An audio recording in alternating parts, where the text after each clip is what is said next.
will forgive me if I'm very brief and to the point.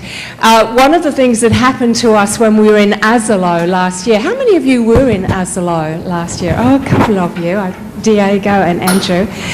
When we were in Asolo last year at the first Neuroleadership Summit, of course, sorry about that, we said that one of the things we wanted a lot more of was experiential, hands-on. How, you know, finding out about this stuff was wonderful, but how do we actually do it?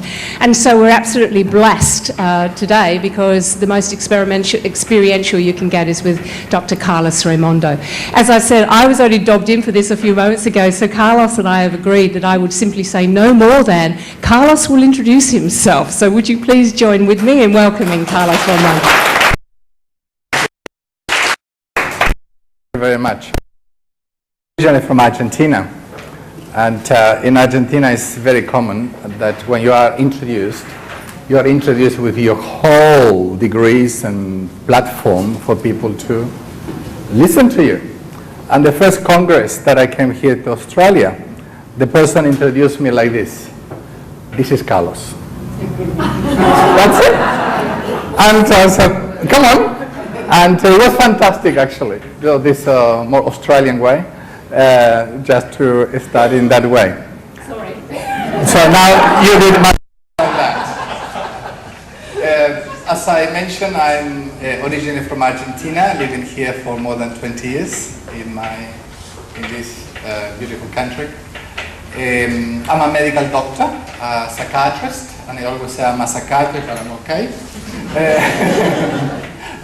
My interest in psychiatry actually didn't come from psychiatry itself. I was working at that time I studied in Cordoba, middle of Argentina, and I was doing surgery, and I was very good because I liked manual.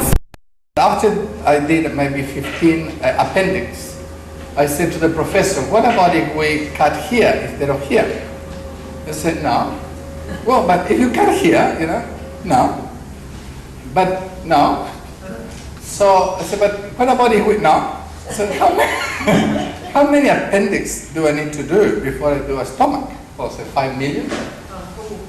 So I think I'm very dangerous in this. It's becoming very boring doing always the same. And then I did a little bit of obstetrics. And you know, children come out from the same place all the time. So it was not very nice to be facing myself the lack of change and the routine. So at that time I was studying philosophy and I did theology and working in that world. So when I feel like I was very dangerous in the medical world, not because I was bad, but because my innovation or creativity was not really appropriate. So I got into psychiatry not because of mental illness like many people, but I got into psychiatry because of philosophy. And at that time I was captivated by a presentation of a person when I was still studying medicine, actually. When I was studying philosophy, every philosophy that I learned, I said, I got it, this is it. But at the end, this philosopher was presenting something that for me was pushing truth, didn't flow. And one day I was in a conference about music therapy, actually, and that person was talking about relationships and talk about Mourinho. Mourinho is the creator of psychodrama, a Jewish philosopher who studied with Martin Buber. And he talked about sociometry, talked about relationships. And before, every time I studied a philosopher, I would say, wow, this is it. But after that presentation, I said, that fits. And that stayed with me all the time. So this is a little bit of my coming into this world, you know, the world of trying to understand more in the way we live, in the way we do things. And my intention today is to brief you a little bit and maybe oversaturate you with this issue about the brain. You will be over-brained in these 2 days, but I need to give you a little bit of that. But my idea is to get into a practical presentation. The title, And So What, has a story. I was teaching at Penn University a few years ago, to a group of professionals and scientists. And at the end, everybody was having very clever questions. You know, and you answer the question, you know, like this, like that. You know everything. You know. It's not true. I think you know what I mean. And people were very high-pitched questions. One person stand up, around 200 people. One person stand up and said, listen, I forgot he was an engineer or an accountant. So I came here to be with my wife. This whole conference has been fascinating. I learned so much, and so what? I said, what do you mean? I said, yeah, how can I apply this in my daily life? An engineer, an accountant. So how can I wake up in the morning and looking at the day in a different way? And I continued talking to him, so it was a dialogue. I said, what do you mean? Tell me more about it. And this was his story. Very successful professional, very successful. I said, how can I do it when my team is not performing well? All the books tell me what to do, but there's a gap between the theory and the practice. So today, the question is, can we bridge a little bit of that, you know, between the theory and the practice? This is the name of the presentation, and so what? So we know so much.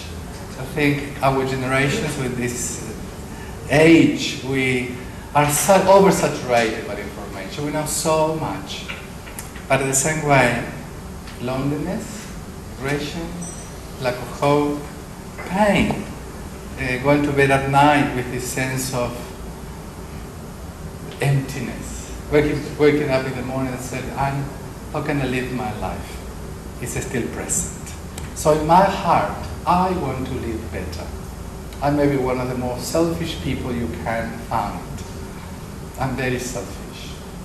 I'm doing this because I want to live better. I want to be the best person to my wife. The best. Not good. The best. I want to be the best person to my children. And it's not an easy task for me to talk about that when my son is here. And the challenge of doing that, but I want to do it better and better. Now, I want to look at majesty in a different way. I want to discover the sunsets and the sunrise in the morning with a new sense of awe. I want to live life better and better. So why I'm doing this is because I'm a selfish person. So if you learned something today, it will be very good. But I know that I will, just in the sharing with you. And this is a little bit about me. As I was not introduced with all of these things, I'd like to know, before we continue, if you have any questions that you'd like to ask me, and then we continue this flow. I'm doing this because every time when I went to lectures at universities, I'd like to know where this person comes from. Where's the background? So to picture the platform where this person is talking about. So if you'd like to ask me any questions before we start, and sometimes I start presentation with the questions. So I'm open. Any question you'd like to ask me, and then we continue. And then of course there will be time for questions through the whole presentation. You know, about my accent, that I think that you may not understand me, but if I need to repeat anything, please stop me at any time. I will welcome that, and just say, can you repeat that again? I didn't get it, and I will be pleased for that. Yes? Is there a particular philosophical orientation or paradigm that you prefer? Yes. I don't know if one particular, but it's an area. One of the things, I'm doing a research now. I was very bored the last 2 years, so I decided to do a PhD. And, you know, just to get a little bit of interest in life. I'm doing a PhD, a doctorate in, the term is experience and action. So that is behavior. Why the way I act is based on my experience, and how changing my experience will change my behavior. And this is correlated with the neurophysiological element and process. So what I found there so far is that a lot of the philosophy we have is, and we're going to see that very soon too, is about the Greek thinking. It's about knowledge. I need to know more. I need to do more. I need to work hard. And I'm coming from another angle, just from the beginning of my career working with the school of Mourinho or Buba, and I got this relational pattern that comes also from a Jewish type of behavior or relating. So my idea is how life exists not there or here, but between us. So this is my focus, how the essence of life is not about you, it's not about me, but what we create together. So this is my line. Any other questions?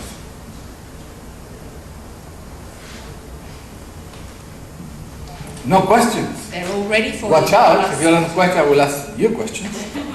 Let me see if this, do you know if there is another thing for the, let's see if my remote works. I've never used this before, but I'll try. Yes. It works. Okay. Okay, you saw there. When I was little, I was so distressed with articles where they were saying that I was not too different to an ape. I didn't like it. If they would say I was similar to a horse or a dog, because I love dogs, it was okay. But I was so distressed saying that I was like an ape. No, I didn't like it at all. But the problem was that not long ago, a few years ago, I was reading about the behavior of the Aplisia californica. And the Aplisia californica is a snail that was used by Dr. Cornell, Nobel Prize of 2000, to study memory and how to study the elements of neurophysics into a very simple organism. So looking at that, at the Aplisia californica, I found that it's a very simple organism. This is what was chosen to be studied. When you touch it and the Aplisia californica feels threatened, the Aplisia californica recoils. And then I found that the heartbeat becomes higher, even though it doesn't have a proper heart, but has a system, become very high. And also at the end, when it was really stressed, it will release an ink to fade away from the people. I didn't like to be like a monkey. But when I saw that my behavior was similar to a snail, let me tell you, I didn't like it. So, looking at that, and very similar to a snail sometimes, looking at that, I was reading Damasio, Antonio Damasio, and I love his work because it's a good, for me, fascinating work between neuroscience and philosophy. This is what made my two loves in that area. And when he was talking about this, also the Aplisia californica in this way, he started talking about another simple organism that is the anemone. The anemone has two muscles, only two muscles, one circular and one long. So the anemone, when it's in the water and is happy and has the sense of what Damasio called pleasure, that it moves towards an element. It flows happy and is exploring that way. But when you touch it and feels the pain, it shrinks and it withdraws and gets freezing. I got worse. Then I said, but I like an anemone too. So, what is this? This is what in many systems they call that the organisms are responding to especially pain and pleasure in a very simple way, in the way that any one of us responds. So, continue thinking about this. I say, well, I may be different. There may be something there, and I remember something. I remember when I was little. Just to come back to that, the system that the organisms functions and work are very similar. I'm talking about unicellular organisms, the smallest you can have. And when it looks like that they stop in a situation of anger or fight, it moves in a very quick way When they are more relaxed in that way, it moves in a longer movement.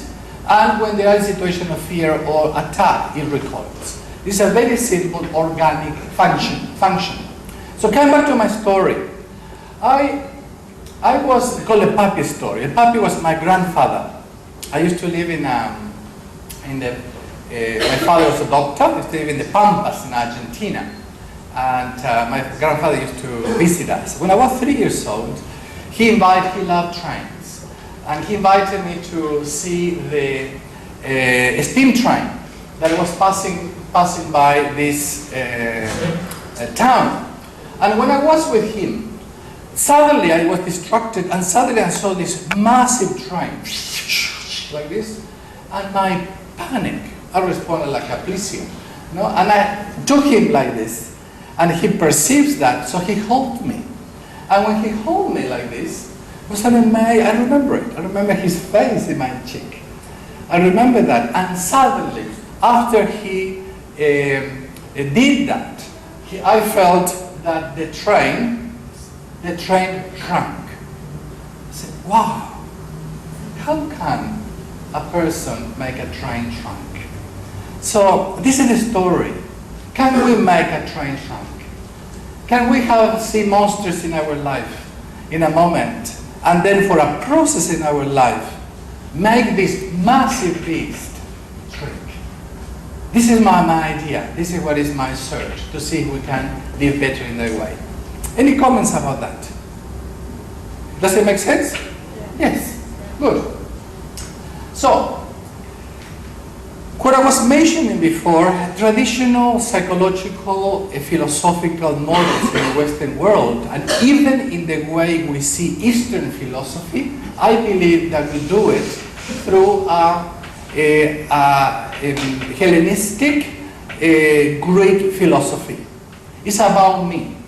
And the Californian psychology around 25 years ago maximized that. This of the philosophy, you can do it. It's all about you. Now we're moving, especially with generation X and Y, the other is becoming more important. Mourinho, the creator of psychodrama, sees that, and he says that this model is very interesting for a laboratory test, that you can think about it. And the way I say it is, it's very good to think about yourself. You can do it. You can change your mind. You can do this and that. It's good as a laboratory. But in reality, in life, we live in relationships. So the essence of life is not about me. It's about what happened between the two of us. So we say that the power is between us. It's not in me, it's not in you. It's what we create together. So instead of just looking at what happened in my mind, in my brain, with great effort, we may be able to live life with less effort. We may ease. Somebody said, the yoke of life is easy to carry. Somebody say that. So can we achieve that? Can we have a life that, of course, there will be a certain focus in how to do it. But we talk so much about effort, difficulty. When I assume that in appropriate relationships, if we feed it appropriately, life may be easier. So,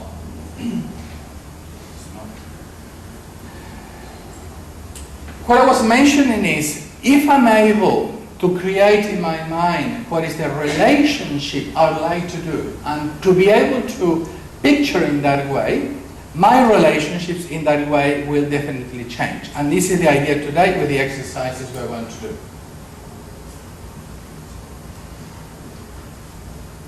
Okay, brain and consciousness. Today you're going to be saturated, and yesterday about the brain. So I'm sorry for that, I apologize a little bit, but I need to give you a little bit of the brain thingy for you to see how we see this element. The brain is divided in three basic areas, one of the many ways to see the brain. And one is the way we react, as I show it to you, like a snail or like any organism, that when you touch it, something like this, you respond automatically without consciousness of what is happening. It's a reaction. I always tell the story that my father, as I mentioned, was a doctor. Every time I used to respond to him without making sense, he used to say, Carlitos, conecta la corteza. Means, Carlos, connect the cortex. And I hate it. I hate it because he would resist to talk to me if I was not conscious. We were talking last night about attention. Think with your side. Concentrate. Give me a substance and then we talk whatever. So Carlitos connect the cortex. Carlos connect the cortex. The problem was that I did the same with my children. But Russ one day, he was around 17, and he asked me for something, and I say no. How can you say yes to a request of son? I need to say no. What was the worst question he could ask me back? Why? So I started answering without making sense. So he looked at me and said, Dad, connect the cortex. So the idea of life is, how can we connect the cortex in that way? This is a way of, it's part of the brain that is functioning in this system.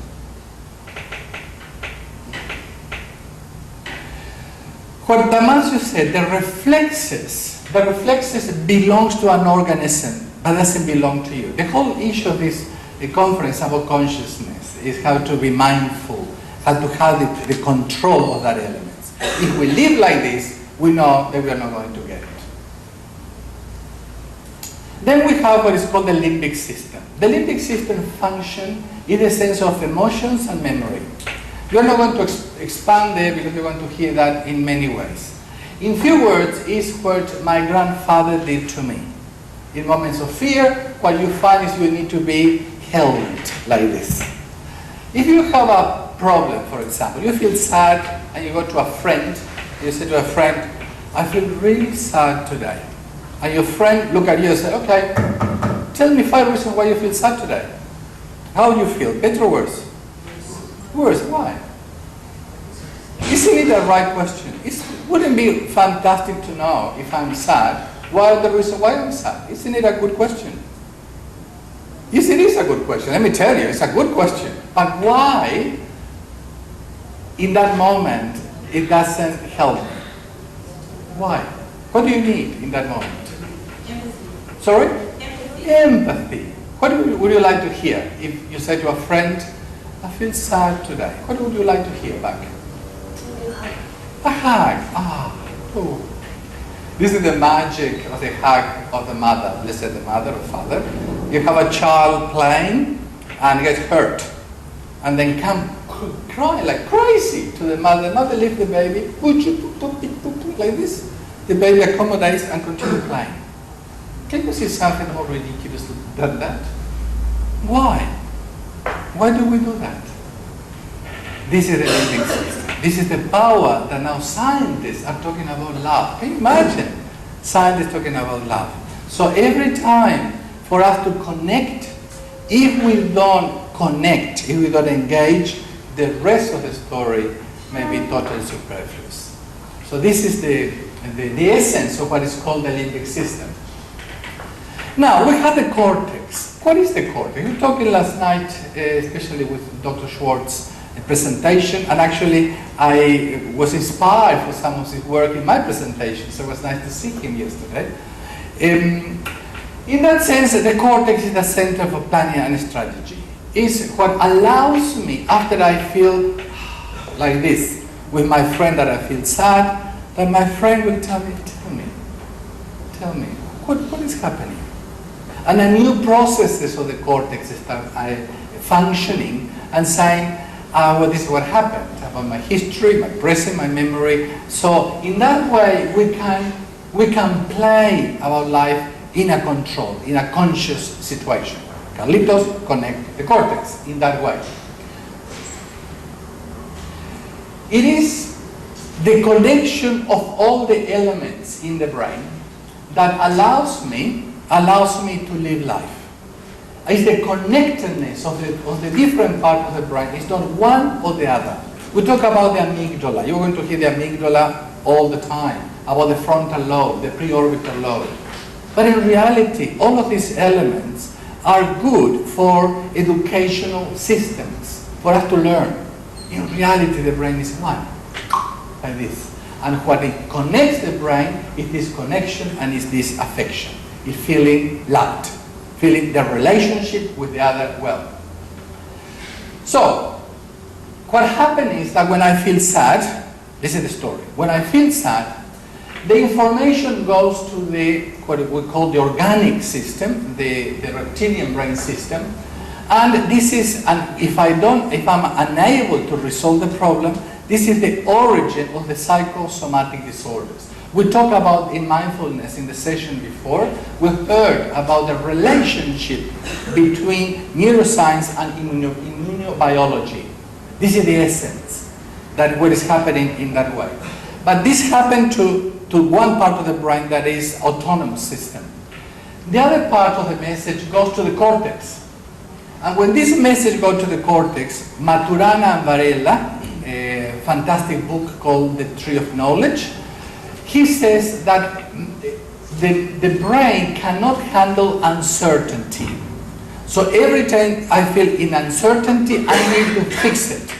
So the way that the cortex fixes that situation is creating what is called a defense mechanism. It's putting, I call it a construct. So instead of feeling bad and living life that is outside the realm of life, the terminology I use is living outside home, and home in a philosophical point of view. Is it clear what I'm saying? No, feeling at home. When my life doesn't fit that, the brain receives the message and doesn't like it. So the message needs to create what is called a construct and creates a story. And that construct makes me live life more against life than towards life. I sometimes go back to behave more like a snail instead of a human. It creates a story. So when I have a behavior, when I'm working too much, or when I have an addiction, it's very hard for the brain to go to the limbic system and say, I'm living a terrible life. I get stressed. I get burned out, as we mentioned before.